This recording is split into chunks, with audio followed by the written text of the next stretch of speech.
Senator Rand Paul is warning Republicans against falling into the trap of impeachment after Speaker Kevin McCarthy signaled earlier this week that the House could move forward with an impeachment inquiry against President Biden.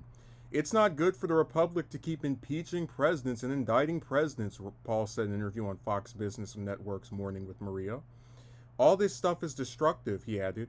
In an interview with Fox News host Sean Hannity on Monday night, McCarthy said the House GOP's investigations into the Biden family's foreign business activities are rising to the level of impeachment inquiry, but clarified no decision had been made. Paul pushed back on that idea. The other side says, they want to, therefore preserving democracy. They're pitting everyone against each other and they're destroying the fabric of our republic. So I think we have to be careful not to fall into the same trap, Paul said. Former President Trump was impeached twice by a majority Democratic House during his 4-year term. Republicans in the Senate acquitted Trump in both instances. Paul is among several Republican lawmakers who have pushed back against McCarthy's comments. That group also includes Representative Kevin Buck, who called the remarks impeachment theater meant to distract from budget negotiations, and Representative Richard Hudson, who told reporters no one is seriously talking about impeachment. In a statement exclusively obtained by The Hill, the White House said McCarthy's suggestion is ridiculous, baseless stunt intended to attack the president at a time where House Republicans should instead be joining the president to focus on the important issues facing the American people. In his interview with Hannity, McCarthy accused Biden of using the weaponization of government to benefit his family and deny Congress the ability to have oversight. And this goes on a little bit longer. I mainly want to talk about what Rand said, so I'm going to just not go over the rest of this because it's not related to him specifically. Now, in an abstract point, I could say I see where one can make the argument if you just have it to where every new president has members of the other party trying to impeach them for any given reason.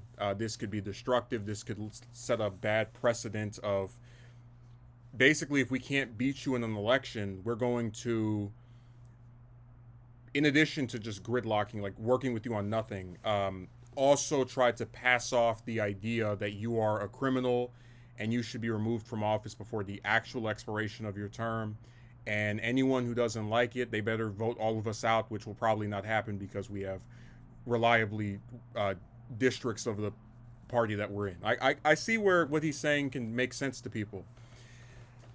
But I also think that if a president, really if an individual, but if in this example, if a president breaks the law, if they do something that's unconstitutional, and if a majority of members of Congress in both chambers can agree that what was done here is worthy of removing them from office, it's hard for me to believe that they shouldn't pursue it.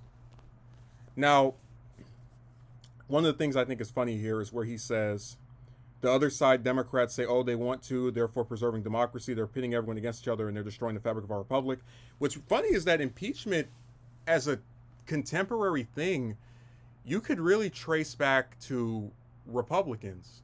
Of course, we have the Andrew Johnson being the first president to get impeached, and then obviously there was the attempt on Nixon before he resigned. But you look at what happened with Clinton, where he gets caught lying under oath over having an affair with an intern. And after what happened with him, which a lot of people would argue was of merit on the grounds that it was proven that he lied, but was not of merit as far as this is really something that he should be removed from office over.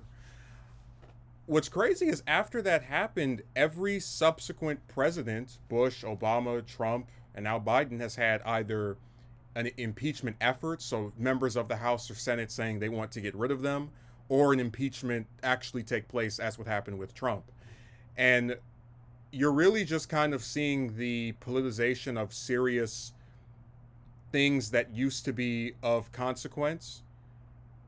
And it's so sad because it's like you look at the Democrats and Republicans back in the 70s, like, yeah, you had segregationists, obviously, but the one thing that they had over members of both parties that have been around probably since the Republican Revolution of 94, the Republicans won the House for the first time in over 40 years, is that when they were bipartisan on something, you could really get a sense that this rose above the pettiness of just I don't like this person, or they're from the opposing party. And I think with how slim the majorities in the House and Senate tend to be, where there's like 40 seats of one party at any given time, and then it flips back every couple of years, you're going to unfortunately keep seeing impeachments for probably, or if not impeachments, at least impeachment efforts for every subsequent president, until either the Democrats get a supermajority or the Republicans get a supermajority. Either one that gets one first will be able to put an end to this. But whoever succeeds Biden, whether it be in this next election or in 2028, they will have members of the other party talking about impeaching them, and then the person after that will have members of the other party talking about impeaching them, then the person after that will have members of the other party talking about, because this is what American politics has turned into. When you don't like someone or you have a problem with them, you take stuff that you could either reprimand them for with words or reprimand them for in some other more effective way, and you try to nudge it up to something that is worthy of getting rid of them, even if you know that you have no realistic chance of being able to do that, which is why I said I'm someone who's no fan of Trump, but I never would have supported impeaching him, because what's the point of impeaching someone if you can't get rid of him? From the second Pelosi launched that in the House, she knew she didn't have enough votes to get rid of him in the Senate. So, I've said before, most of this stuff is just theater, and it's for fundraising.